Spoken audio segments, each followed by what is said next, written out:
Welcome from the Ohio Lodge of Research. In this episode of OLR Connections, Right Worshipful Brother Chad Kopenski talks with Brother Alex Powers, host of the Historical Light Masonic Podcast. We learn a little bit about how they met, their backgrounds, and how they pursue Masonic research. Enjoy.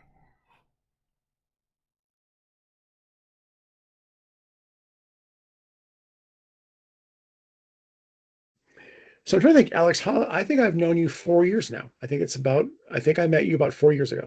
Sounds about right. Yeah. And it was thoroughly by happenstance. We have friends of friends in common. I was waiting for you to say thoroughly disappointing, but No. It's been quite exciting. a long 4 years. No, we have friends and friends in common, which, always boggles my mind when it always boggles my mind that I know the people that I know. Because I'm nobody. So how did you end up meeting that sort of group of friends that we know? How did you get wrapped up in all those people? Actually it started out with me watching TMR, Masonic Roundtable. Really? And I was kind of an avid viewer there, and then got to the point of wanting to start a podcast around Masonic history. I was a young Mason at the time, and came into Masonry with, well, I guess I'm the 8th generation in my family. Really? But I didn't have any direct knowledge to those guys before me outside of my uncle, who was a Mason, but didn't really talk about it much, hadn't attended in a long time. Everyone before that, grandparents, great grandparents, etc., were all passed away. So I never knew anything about Masonry. It was my father-in-law that got me in. And then when I got in there, those 8 generations kind of hit me like, this is pretty cool. And now I have this odd connection to all these men before me. And it just made me want to learn more, made me want to learn, about what they experienced, about, what Masonry has been like through the years. So I jumped in with Historical Light with the mission to just kind of uncover and dig that Masonic history and share it as we learn it. So we have I back up here a second. Yeah, go for it. So maternally, your father-in-law got you into Freemasonry. And once you got there, you realized on your paternal side, there was 8 generations that you knew nothing about. Yeah, so there's Masonic history on both my mother's and father's side. It's stronger on my mother's side, but there's Masons going back both ways there. So it was one of those things. As a kid, I knew about it, but I didn't know what it was to connect those dots. So we'd always go out on Labor Day, Memorial Day, whatever, and just a chance to go out and visit family. And then when we're visiting family, we'd always naturally stop at the cemetery and just, visit graves. So within that, we'd always see the graves and the symbols on them. And the most I can remember is I asked once or twice, what is that? And all I knew is something about Masons. I had no idea what Masons was. So I asked one time, because my mom said something about, they were heavy into it. I was like, well, what is Masons? And she goes, oh, some cult they were a part of. I was like, oh. And, I didn't really care or know anymore to dig deeper than that. So that's all it was for a long time, is I had family in a cult, I guess. And then when I, met my wife and got introduced to my father-in-law and he approved of me, was the point that he started mentioning Masonry nonstop. And it was funny because you didn't push the petition across the table when you asked for. So they're from Ecuador. My wife was born in Ecuador. He's very, very strong in the roots. In South America, there's apparently a tradition where they've kind of got to turn you down or turn you away 3 times. And you've got to basically keep coming back of your own accord before they'll actually give it the time of day. So he would just constantly, every time I'm over there, have something playing, or, very knowingly but discreetly have his cipher out, or, just make stuff where something Masonic is always going on, or I'll make comments here and there. And at the time I was kind of a butthead, and I was just like, it's a bunch of old guys. I know my family's part of it. I don't have any interest. And it was when he stopped talking about it, I think he completely just realized, he has no interest in this. He gave up. He didn't mention it anymore. And then I just started seeing it everywhere. I'd see it on the back of cars, or I'm sure it was always there, but I never noticed it. Right. Right. And the kind of peak of that hill, which still to this day makes no sense for me. We were walking through Price Chopper, which is a regional grocery store chain, and there was a Mason come walking through. I'm guessing gathering stuff for a lodge meal, but full suit, full regalia, apron, collar, everything, just walking through the grocery store, right? Like you never see that. And it caught my wife's attention because her dad was a Mason. It caught my attention, but I didn't know much about it. And she's like, hey, you know, where'd you get this? You know, I want to tell my dad or whatever. And he's like, your dad will know, and just walks away and disappears. Right. And we're just like, what a weird guy. So it was around this time that, you know, I'm just seeing it everywhere. And I'm one of those guys that likes to know. I hate when there's something I don't know or don't understand. I've got to understand then. So when all this started happening, I started asking more questions. And that's when I think my 3 denials started, because he would just blow me off. I'd be like, hey, tell me about this. He's like, hey, we'll talk about it sometime. And just, you know, change the subject or walk off or whatever. And hey, tell me about this. Well, I only let him turn me down, I think 2 times before I just got royally frustrated.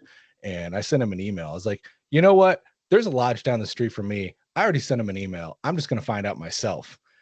And then he calls me about 5 minutes later. He's like, all right, we need to talk. Come to my house. And my path to Masonry started. He got me a petition and we had some really good chats. And I haven't looked back since. I mean, Masonry has really changed my life. Well, it sounds like kind of this whole new world got revealed to you, right? Like you walk in, all of a sudden it's like, oh, I got path this connections this way, and I got connections this way. Is that And you know, that didn't really, but like I knew that family history getting into it, and still until the point that I got my first degree, it didn't mean anything. It was just, you know, the cliche, a club that they were a part of. That's right. All that mentally clicked in my head. But when I went through that first ceremony, it hit me. I was like, that was pretty cool. And then started thinking, you know, going back, men have done this for how long? Right. My family went through this. That's neat. And it just made me want to learn more. It made me instantly have a connection with these men that I'd never had the chance to meet. My maternal grandfather, I met him a few times, but he lived far away, so we never had a close connection. I never, knew him that well.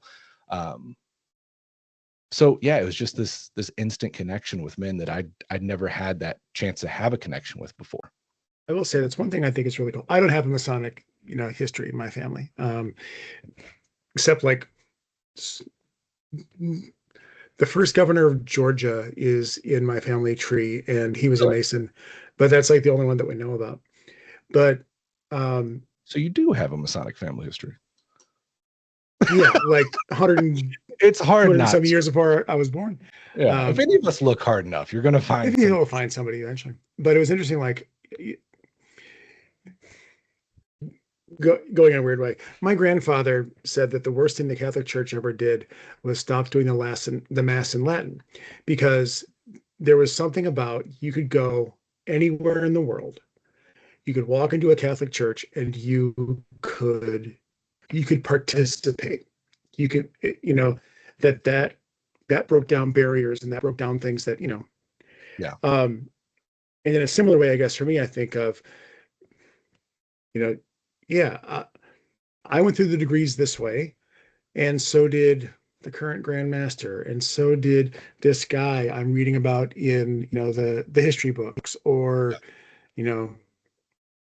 and then this is where like Dan Gardner comes in and says, no, actually the ritual they did was different. And, he didn't have this portion of it and this portion of it because he was in Virginia, they did this, and like, but that's okay. That's Dan. And that's why we love him, but there's something kind of neat about that connective thread about the ritual. So, well, to that point, that was one of the things that initially really drew me in. Like I was saying, I immediately had that connection.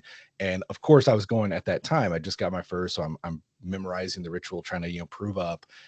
And that was one of the things that hit me, that, all these guys in my family had to learn these exact same words, and they were tested to this exact degree. And that's when, looking into it a little further, it's like, well, kind of, but not really, not the exact same, like they changed a little bit. And it was like disappointing for about a day. And it was more intriguing because it's the same story. It's the same, core and understanding, But then I'm curious, like, well, what were the exact words that he went through? Now I want to know. I've got to go look at this jurisdiction and try to find, around this time, like what was that experience he had exactly? So it actually started out as a minor disappointment, but it intrigued me more in the long run.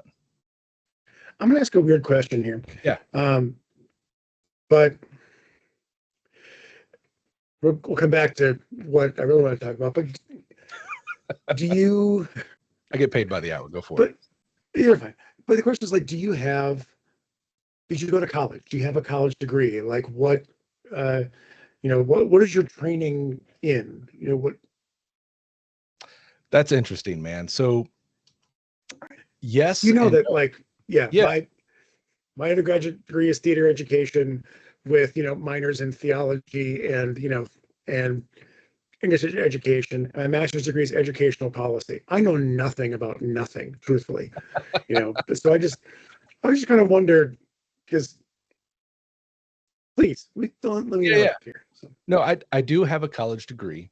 It is not impressive, and it is not in anything I'm any longer I guess, embracing or interested in by any means. So I've got a college degree in criminal justice, is where I got my associates. And then I went on to get my bachelor's degree in psychology, so I lied to you. I do have a heavy interest in psychology, but I gave up. I never got my bachelor's degree finished because I was just, I got to the point that when I got through, so let's start from the beginning. I got a college degree because I was trying to get out of working in a pizza place. And you can't work anywhere else unless you got experience, and no one's willing to give you the experience. So I was like stuck at this, Godfather's Pizza for the longest time. And I'm just trying to get a job. I was like, okay, well, I need to get a college degree. And I never thought, I did. So in high school, I wanted to be I wanted to work in a recording studio, right? So I had this whole plan to go get a college degree in that, in recording. And I'm slipping on the terminology for that position at the moment, but so I took a course in high school. There was a multimedia school that we went to attached to ours, and this guy was amazing. And he goes, well, hey, if this is what you want to do, we want to give you every opportunity there. So he actually gave me class credit and went and let me get a internship at a local studio. And day one, I really, really enjoyed the entire internship. I saw it out. But day one or day two of doing my internship there, this guy just like ruined my life. He's, because I was heavy into rap music at the time. And he's like, yeah. So this is what you think your career is going to be. Like, you think you're just going to, be recording all these amazing rap artists and get a focus on what you want to focus on. It's going to be awesome. He goes, wipe all that out. You're going to hate every minute of it. You're going to get paid crap. You're going to go have to work in some remote place that you've never been to, don't care about, don't want to be. And you know what you're going to record all day? Country music and on hold messages. That's your life. And I was like, that sounds awful. And he goes, yeah, if you want to do what you want in music, go buy your own equipment and do on the side, get a real job. I was like, oh, okay. So at the time, what became really intriguing to me was to be some kind of like a detective, some, federal, whatever. You see all these shows. I'm like, yeah, that's what I want to be. So I got my criminal justice degree. And as I graduated, my father-in-law was really connected. He got me in touch with, I can't remember his position, but he was, one of the upper ups for the Kansas City FBI branch. And I get in a call and I'm talking to this guy and kind of tell him what I want to do. And he's like, and you got a degree in what? I was like, criminal justice, thinking, hot stuff. I'm good here. He goes, yeah, trash that, man. He goes, you need to go back to school, start over. It's like, wait, what do you mean? He goes, 15 years ago, that would have been the best degree you can get. They don't care about criminal justice today. You need an IT degree if you want to do anything federal. He's like, the only thing you're going to be is a cop doing traffic tickets all day. I'm like, well, that sounds awful. I don't want to do that. So I'm like, I just spent all this money on a degree. What can I do with it? And I started thinking, I was like, well, out of everything I did, I really enjoyed my psychology classes. So let's go be a psychiatrist or something of that nature. And I go in to take my, next level of degree, get into a bachelor's in psychology.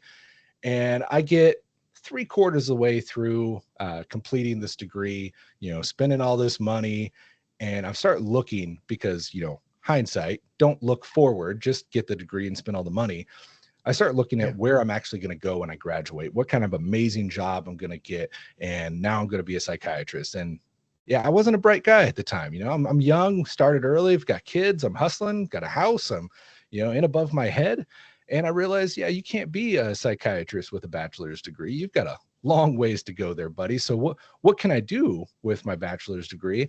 Yeah, you're going to be working minimum wage, nights at, psych ward or something of this nature. I'm like, well, none of these sound like what I want to do.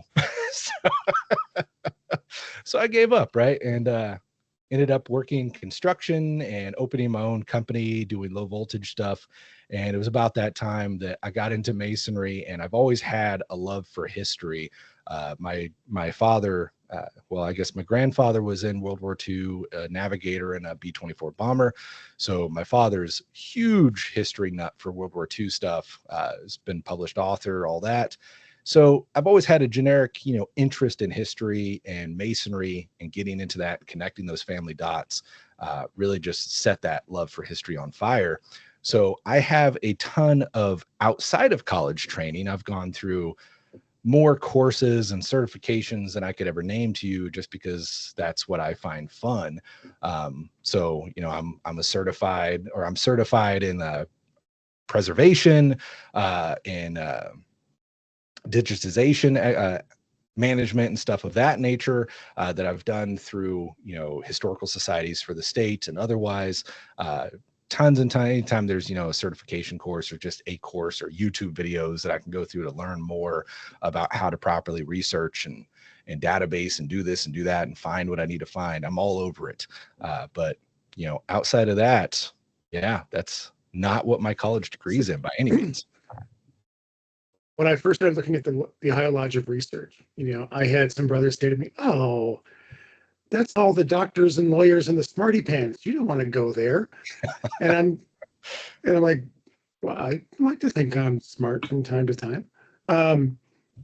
But yeah, I think there's this notion that if you want to do a Masonic research, you better be a doctor, a lawyer, have, library science, have done significant training and, whatever.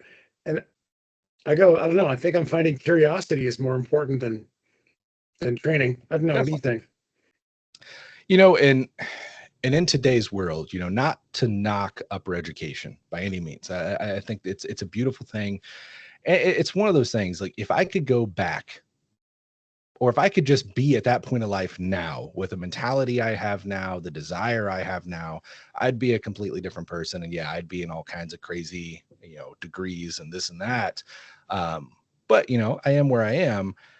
At that point, though, in today's world, you have every bit of knowledge at your fingertips.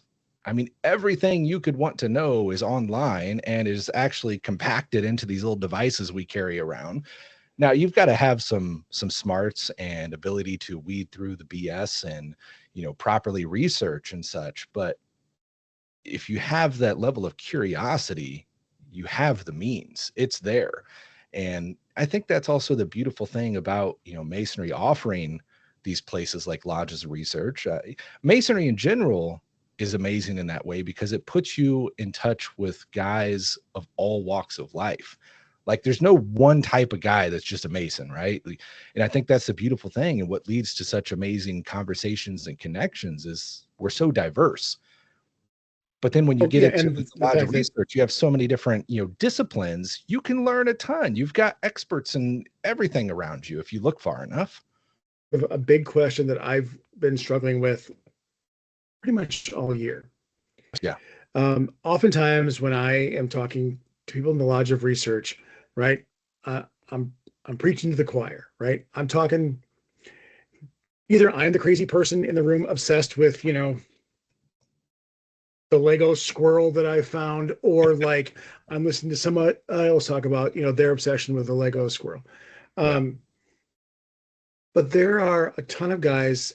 There's hundreds and hundreds of men in Ohio, in Kansas, wherever, who are kind of suffering in silence, right?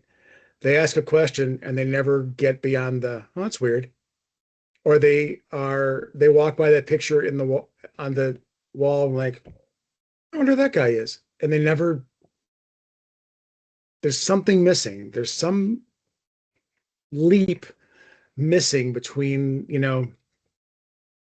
develop the question and then ask, act on it. And I don't know how we do that. I don't know how we get a guy to get to why, or to make that, to go crack a book or go into our archives. Is it, I don't understand what the obstacles are, and I don't understand how we mitigate those obstacles. So, well, and there's many layers to it, you know, but I think the two biggest I see are the problem of the self and the problem of the others.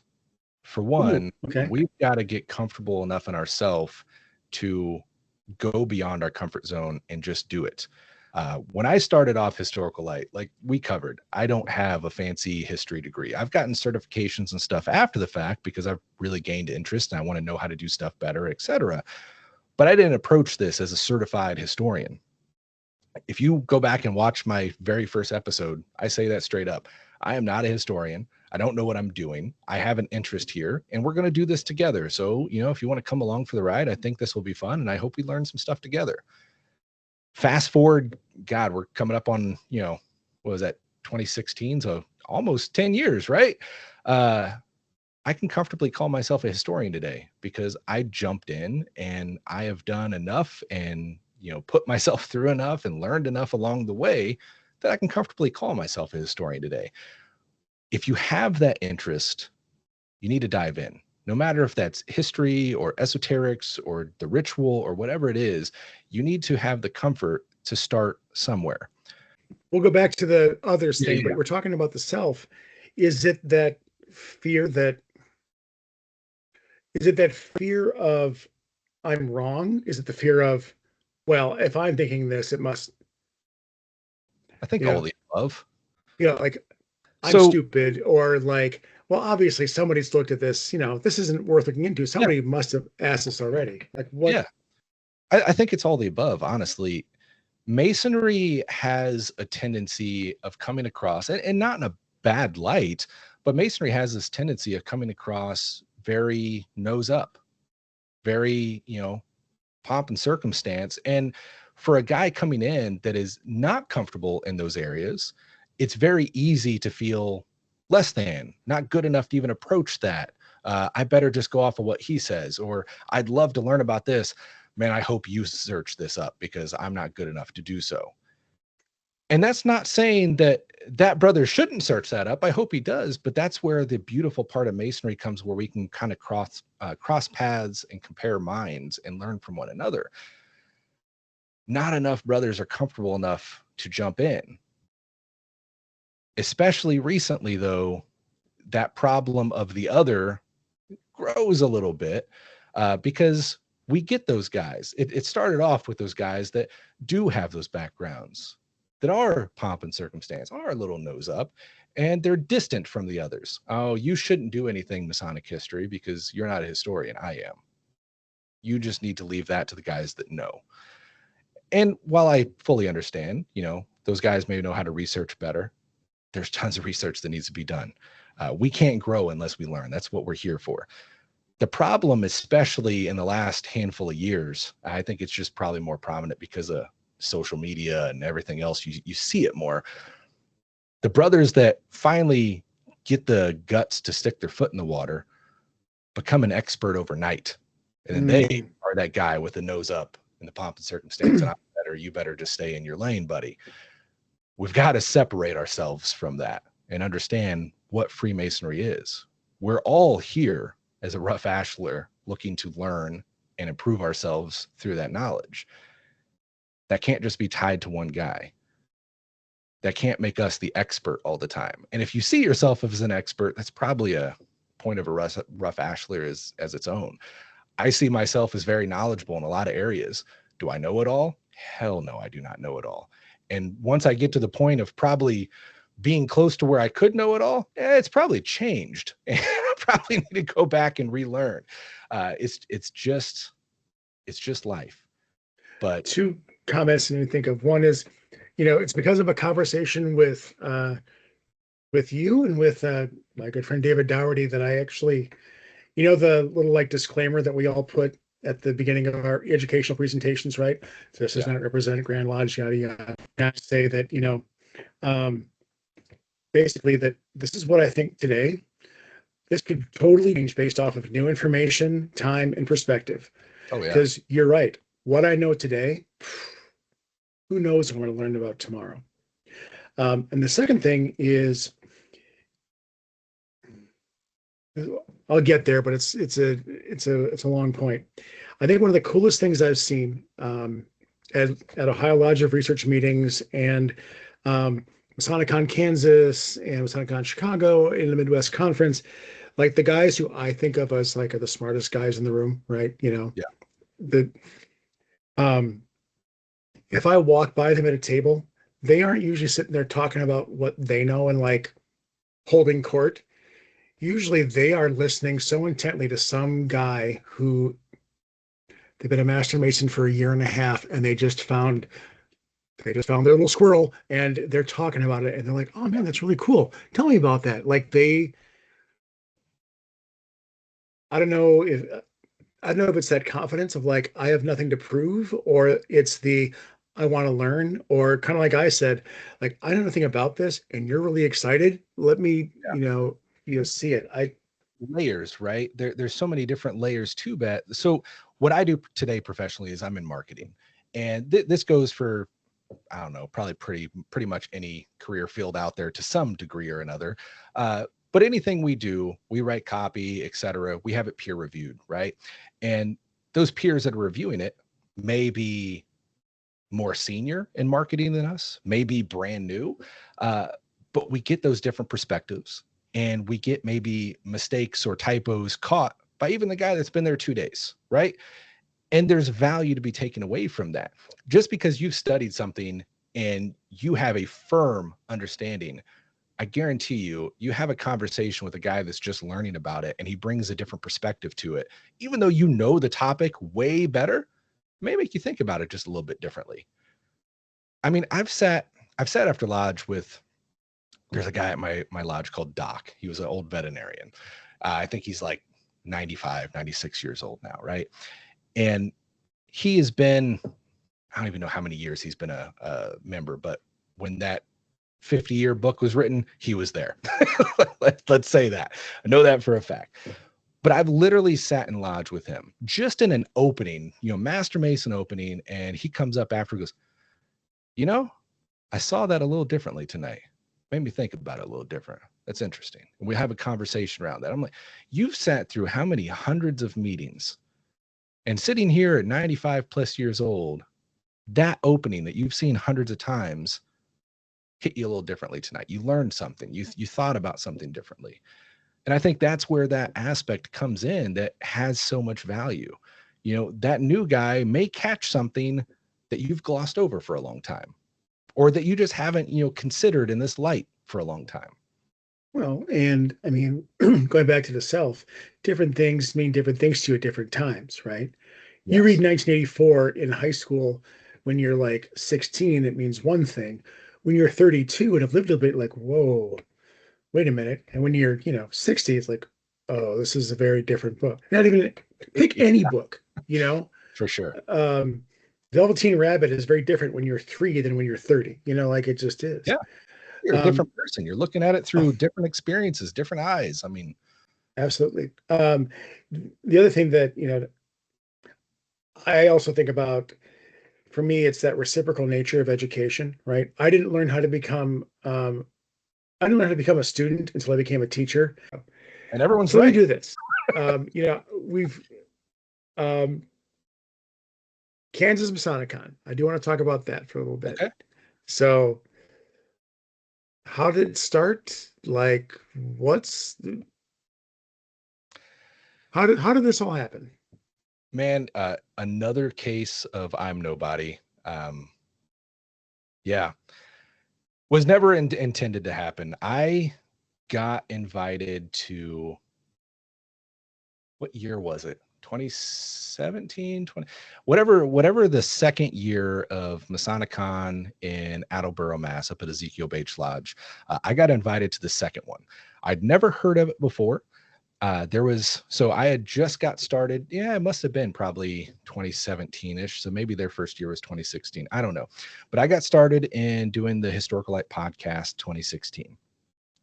As that grew, there was a brother that reached out that had another Masonic podcast, and he wanted to make it his mission because he heard about Masonicon up at Ezekiel Bates Lodge and said, wouldn't it be cool if we got all the guys that host Masonic podcasts to attend and we can get a big group picture together?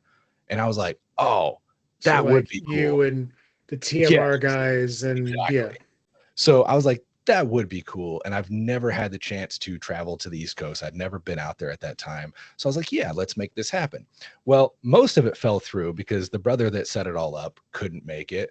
Several of the other guys couldn't make it. It ended up being me, Robert Johnson, and John Ruark. An amazing picture, an amazing time. Great guys. Attending Masonicon redefined Freemasonry for me.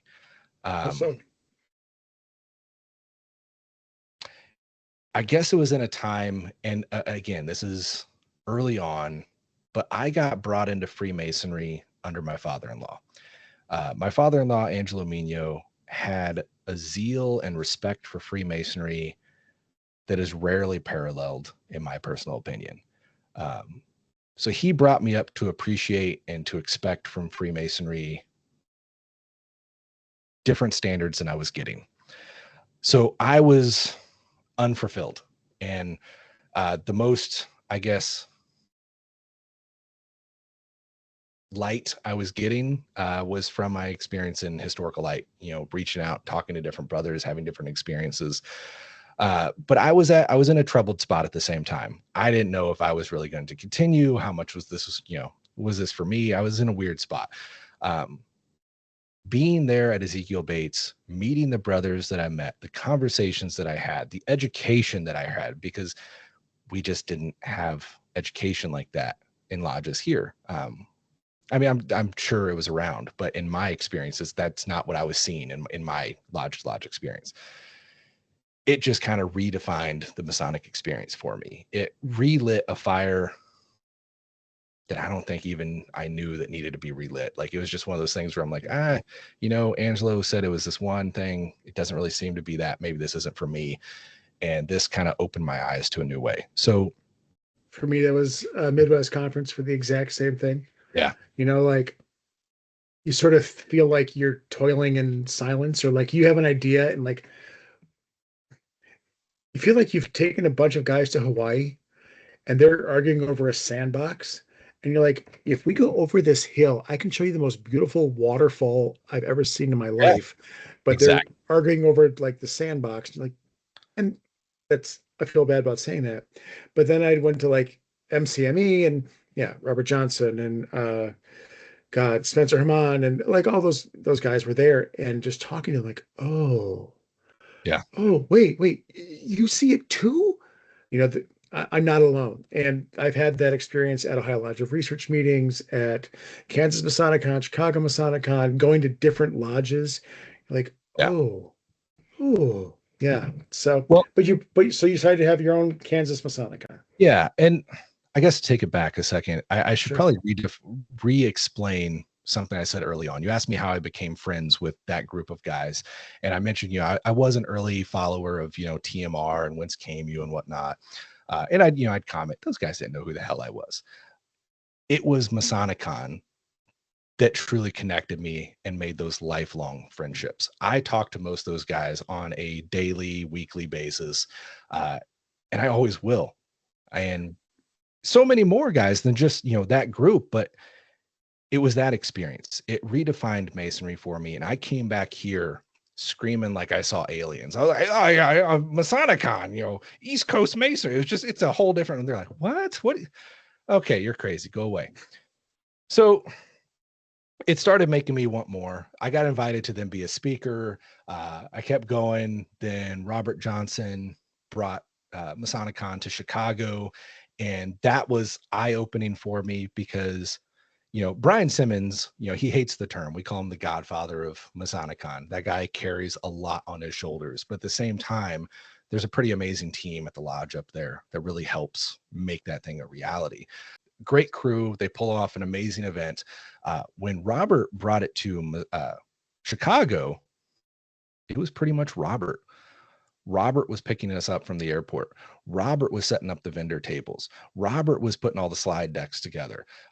He carried that thing on his shoulders, and we all offered to help. And, he led us in certain ways, but the majority of it was him. And I sat there and again, getting to reconnect with these guys, getting to meet brothers I've never met before that's traveled in from all over, brothers from Illinois, getting to hear amazing education. I'm hitting and pinging on all of that. But at the same time, I'm watching this guy pretty much pull this off single-handedly. And I was like, holy crap, because that was the one big thing is you'd hear guys when I, go to Massachusetts, when you taking this to Kansas, I'm like, that's impossible. We don't have the crew. We don't, there's no way we can pull this off. And then I watch Robert do it. I'm like, holy crap, man. Well, Robert is a legend. So I'm not going to say he can do it. I can do it, but holy crap, maybe there's a shot here. And it kind of inspired me. And the same thing came up. When are you bringing this to Kansas? And even then I said, I don't know, man. I don't think we are. But it lit a fire, a little spark, I guess. And I came back and I'm thumbing it over. And I start to talk to some guys, some guys here that are longtime mentors to me. And they said, but it could be a thing. You could make this happen. I was like, well, how so? And well, this, and that. Interesting. Okay. And then I just got to that point. I'm like, you know what? The worst that can happen is this thing fails. That's the worst that can happen. And we tried. But let's try.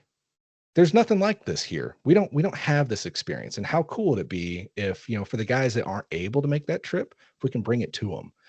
So we gave it a shot, and it's we've done 3 of them now. We're coming up on a 4th, and this one's I can't say too much about this year because we're still in the works, but this year is taking a different direction here in Kansas, and I'm pretty excited about it. So